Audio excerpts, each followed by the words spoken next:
कारगर साबित रही है। जब पिछले दिनों हम ध्यान की बहुत सी विधियां स्वयं पर अपना रहे थे, तब उनमें से वह भी एक विधि थी जिसका हमारे जीवन में बहुत ही सकारात्मक प्रभाव रहा। इस विधि में विशेष रूप से ध्वनि पर अपने चित्त को केंद्रित किया जाता है। मनुष्य का जो इस समय का जो देखा जाए तो स्थिति है, उसका जो वातावरण है वो ये है कि मस्तिष्क और हृदय अलग अलग हो चुका है। जब मस्तिष्क और हृदय में द्वंद्व होता है तो कोई और हारे न हारे पर हम ज़रूर हार जाते हैं, क्योंकि लड़ाई जिन दोनों में हो रही है वो हमारे ही पार्ट हैं। और लड़ाई क्यों हो रही है? क्योंकि मस्तिष्क को कॉन्वेंट शिक्षा दी गई है, तो दिमाग तो अलग ढंग से जी रहा है, और जो हृदय है उसको भारतीय संस्कृति से सींचा गया है, इसीलिए वो अलग ढंग से जी रहा है। अब जब दोनों के जीने में अलग अलग ढंग हो जाएंगे तो लड़ाई तो होगी, विरोध तो होगा ही। इसीलिए दिल और दिमाग में द्वंद्व होता है। दिमाग कहता है कुछ और सही है और हृदय कहता है कुछ और सही है। तो कई बार मनुष्य बिखर जाता है, टूट जाता है कि मेरा जो दिमाग कह रहा है वो सही है या मेरा जो हृदय कह रहा है वो सही है। और इन दोनों में निर्णय वो कर सकता है जो तुमसे उस तरह प्यार करता हो जैसे वो तुम्हारा ही हिस्सा है। अगर एक एग्ज़ाम्पल दो तो एक सास में और एक माँ में क्या अंतर होता है? क्योंकि बेटी माँ का हिस्सा होती है, इसीलिए माँ बेटी के नहीं समझने पर भी माँ उसको उन उदाहरणों से समझाने का प्रयास करती है जिससे वो समझ सके, हार नहीं मानती, दोष नहीं देती। सास क्या करेगी? वो भी समझाएगी लेकिन एक हद तक, फिर रिजेक्ट कर देगी कि ये तो समझने के लायक ही नहीं है। वो उसे उस तरह से ट्रीट नहीं करेगी कि ये मेरा ही हिस्सा है, मैं हार नहीं मान सकती। वो हार मान जाएगी, ये तो सीखने के लायक ही नहीं है, जल्दी हार मान जाएगी। लेकिन माँ ये नहीं कहेगी कि कभी ये सीखने के लायक नहीं है, क्योंकि वो माँ को लगता है ये मेरा हिस्सा है, मुझ में से जन्मी है, मुझ में से जन्मी है। और व्यक्ति कभी भी खुद को ये नहीं मानता कि मैं इस चीज़ के लायक नहीं हूँ। वो हमेशा ये तैयारी करता है, कोई बात नहीं, मैं फिर ट्राई करूँगा, आई विल द बेस्ट। हमेशा अपने आप से कहता है मैं आगे अच्छा कर लूँगा, आगे अच्छा कर लूँगा, आगे अच्छा कर लूँगा। यही कारण है कि जो चीज़ माँ समझा सकती है वो भाई भी नहीं समझा सकता, वो संसार में दोस्त भी नहीं समझा सकते, वो कोई और मतलब उतना नहीं समझा सकता। वही समझा सकता है जो तुम्हें अपना हिस्सा मानता है। अब बात अगर गुरु की करी जाए तो गुरु क्यों समझा सकते हैं? क्योंकि सद्गुरु जब किसी शिष्य को अपना मानते हैं या कोई शिष्य सद्गुरु को अपना मानता है तो वहाँ गुरु दीक्षा के मध्य ही एक ऐसी घटना घटित होती है कि जो शिष्य होता है जिस समय गुरु मंत्र धारण कर रहा होता है उस समय वो द्विज हो जाता है, अर्थात उसका दूसरा जन्म हो जाता है। और वो जो दूसरा जन्म है वो उसे जननी से नहीं मिला है, माँ से नहीं मिला है, उसे गुरु से मिला है।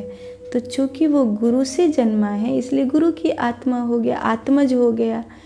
तो जब वो जैसे माँ की आत्मज उसकी पुत्री होती है, उसका पुत्र होता है, और माँ उन्हें समझाने में कभी भी हार नहीं मानती है, उनको सही रास्ते पर लाने में कभी हार नहीं मानती है, ऐसे ही जो गुरु होते हैं वो कभी भी हार नहीं मानते हैं। और आप ये देखना कभी भी कि जो आपको समझाने में हार नहीं मानते हैं, जब आप सबसे ज़्यादा फंसते हो तो आपको उन्हीं की याद आती है।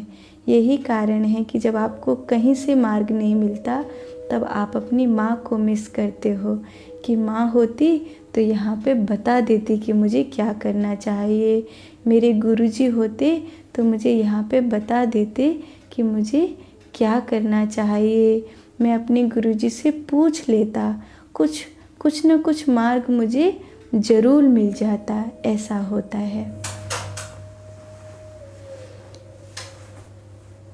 ध्यान एक ऐसी प्रक्रिया है जो दिल और दिमाग अर्थात मस्तिष्क और हृदय में एक तालमेल बिठाता है, क्योंकि ध्यान आपकी समस्त इंद्रियों को इकट्ठा कर देता है, आपके बिखरे हुए प्राणों को इकट्ठा कर देता है।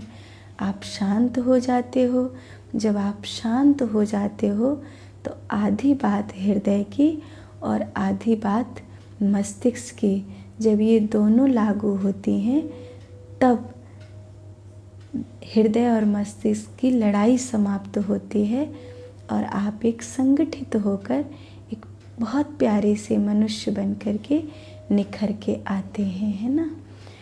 तो ये जो विधियां हैं, मैंने जब बहुत सी ध्यान की विधियां जिस समय मैंने स्वयं पर प्रयोग करी तो उस समय इस विधि ने मुझे बहुत अच्छा आनंद दिया, सुख दिया, आध्यात्मिक लाभ दिया। इसीलिए ये विधि मैंने आपको बताई। इसमें ध्वनि पर अपने चित्त को स्थिर किया जाता है और इस प्रकार स्थिर किया जाता है, या तो ध्वनि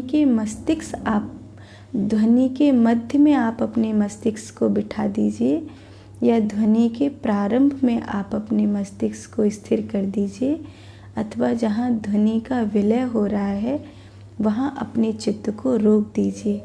इन तीनों में से किसी एक जगह अपने चित्त को पूरी तरह से विश्राम दे दीजिए।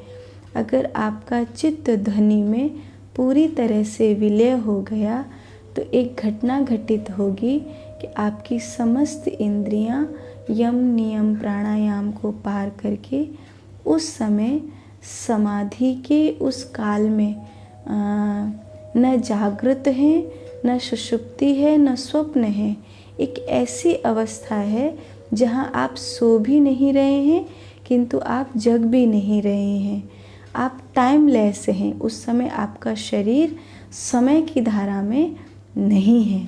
ऐसी स्थिति में आपका चित्त पहुंच जाता है और उस क्षण में अगर चित्त ठहर पाए तो आपको परमात्मा के होने का आभास हो सकता है।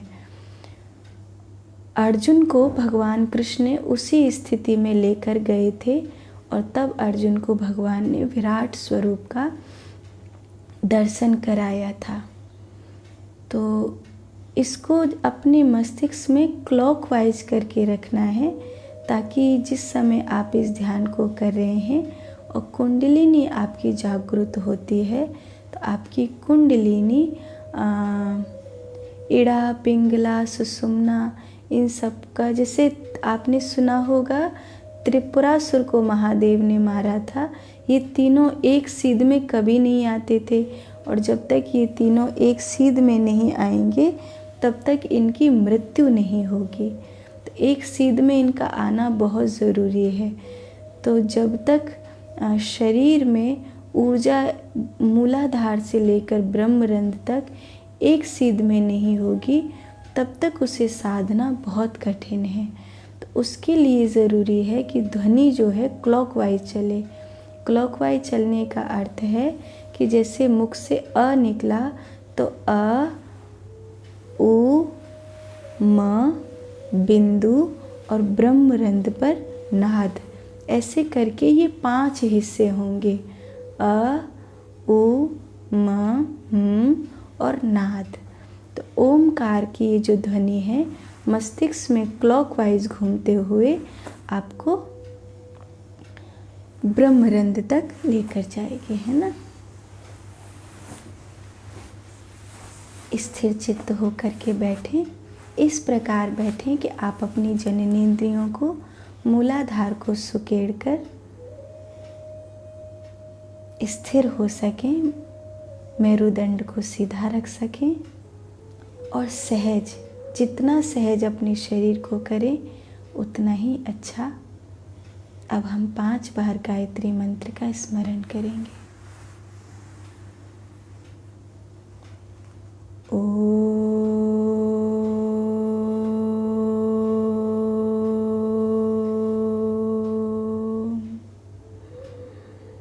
भूर्भुवस्वः तस्य वितुर्वरेण्यं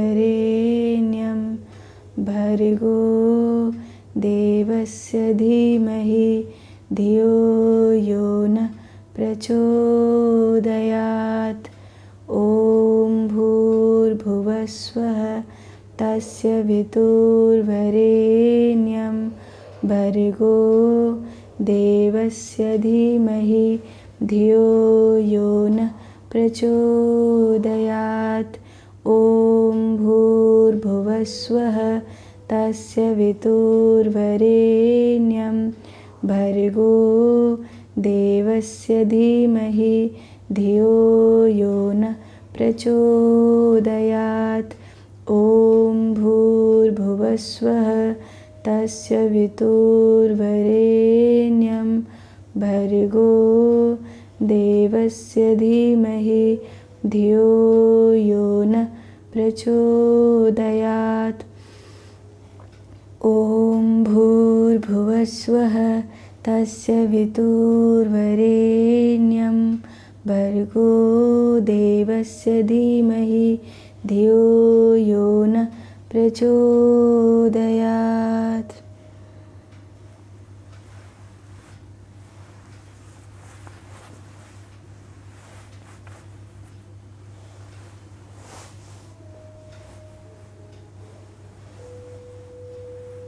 ज्ञान मुद्रा लगा लें।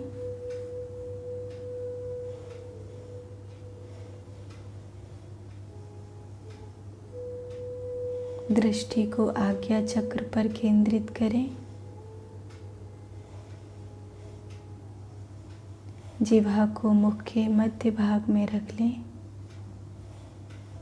अब धीरे से अपनी आँखों को बंद कर लेंगे।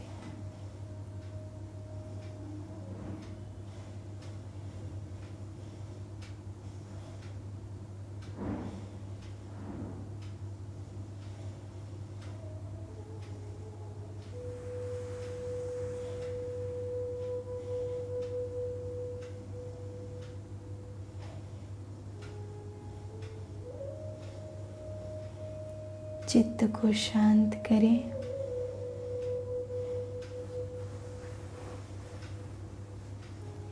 स्वयं की ऊर्जा को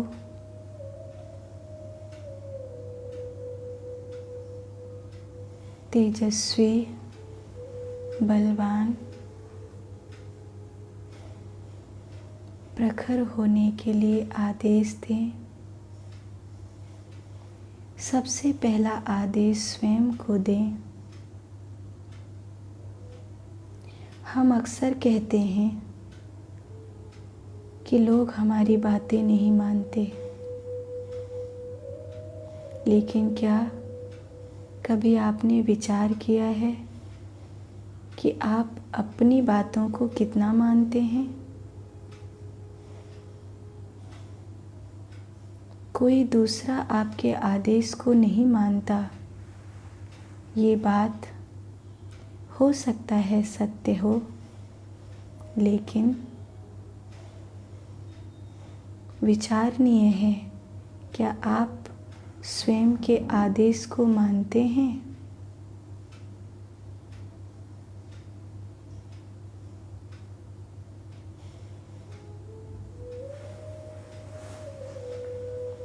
कितनी ही बार आपने स्वयं को दिए आदेश को टाला है? आप ही ने अलार्म भरा है, आप ही बंद करके सोए हैं।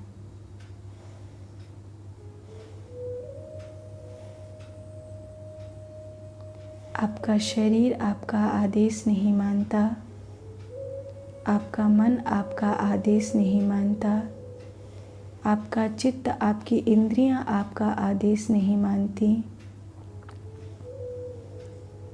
तो फिर आप किसी दूसरे से अपेक्षा कैसे कर सकते हैं कि वो आपका आदेश माने?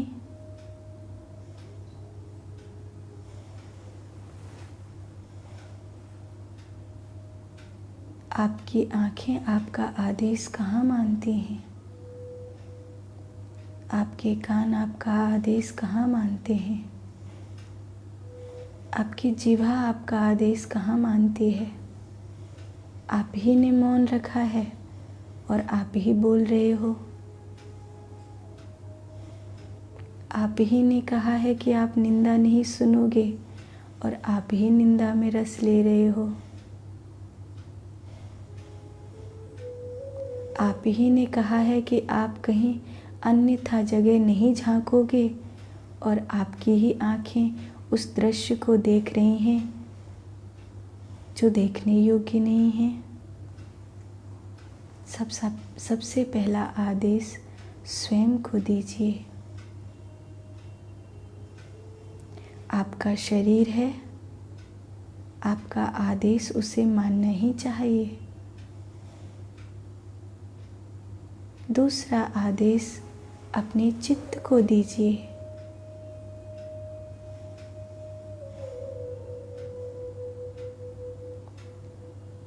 शांत और शांत,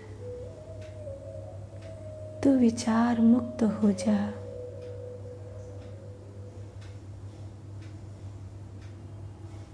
तू ठहर जा अपने आप में।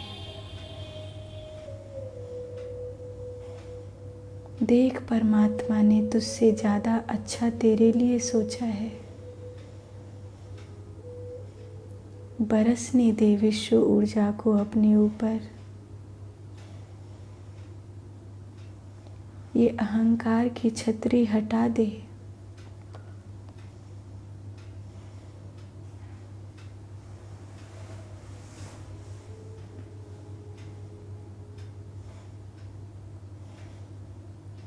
प्रेम कभी प्रशंसा नहीं मांगता।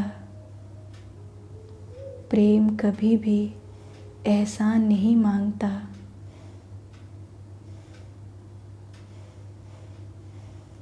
अहंकार का आवरण हटा दे।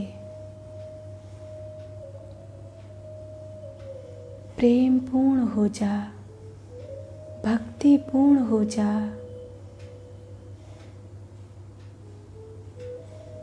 सौहार्द से अपने आप को भर ले। प्रेम से अपने आप को भर ले। फेंक दे घृणा को, फेंक दे तृष्णा, लोभ और मोह को, फेंक दे ईर्ष्या को और सभी के प्रति शिकायत मुक्त हो जा। अपने शरीर को आदेश देने के बाद अपने चित्त को यही आदेश दीजिए।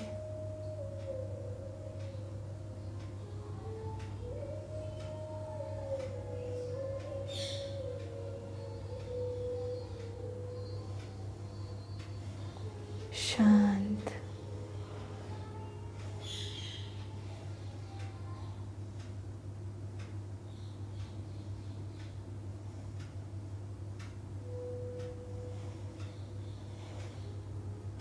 अब ओमकार की ध्वनि में अपने आप को स्थिर करिए।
ओ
आप पूर्व की ओर मुख करके बैठे हैं।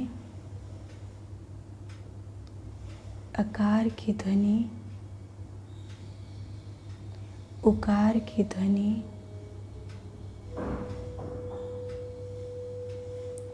मकार की ध्वनि, बिंदु,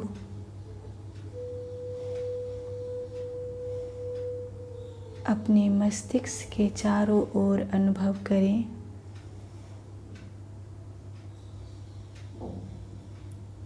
और नाद को ब्रह्मरंध्र में श्रवण करें,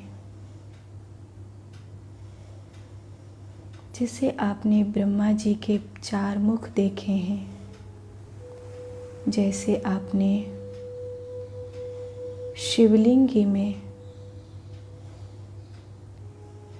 महादेव के 5 मुख देखे हैं।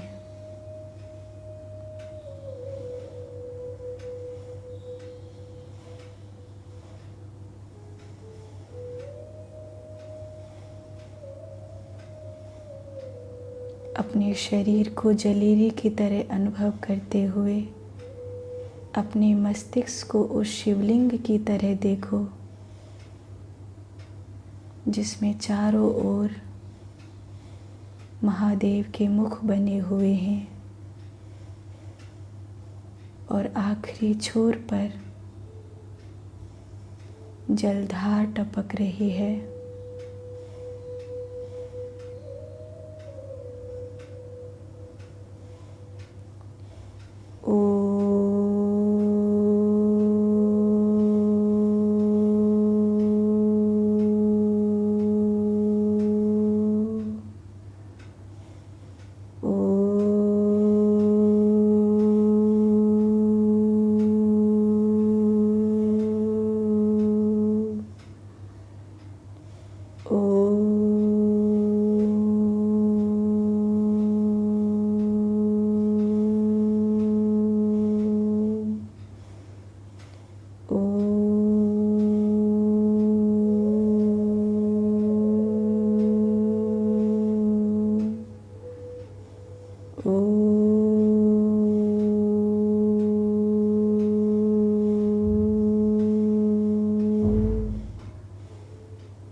ध्वनि में अपने चित्त को स्थिर करते जाएं। शांत और शांत।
अब हम 5 बार महामृत्युंजय मंत्र का स्मरण करेंगे।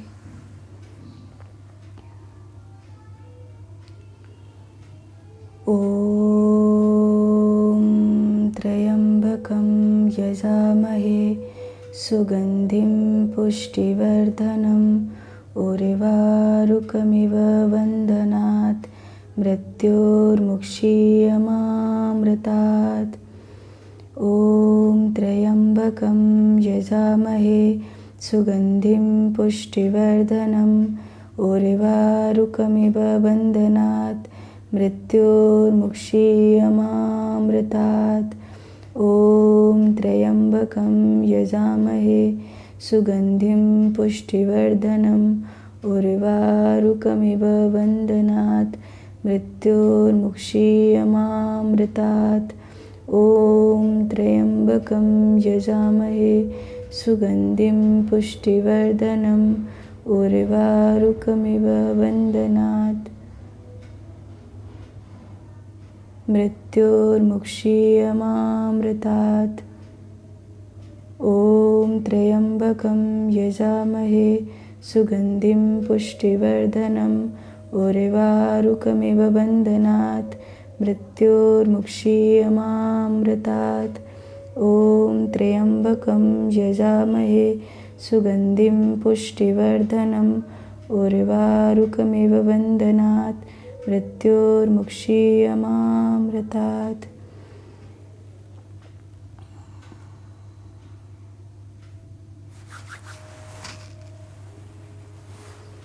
कराग्रे वसते लक्ष्मी करमध्ये सरस्वती करमूले तु गोविंद प्रभाते करदर्शनम्।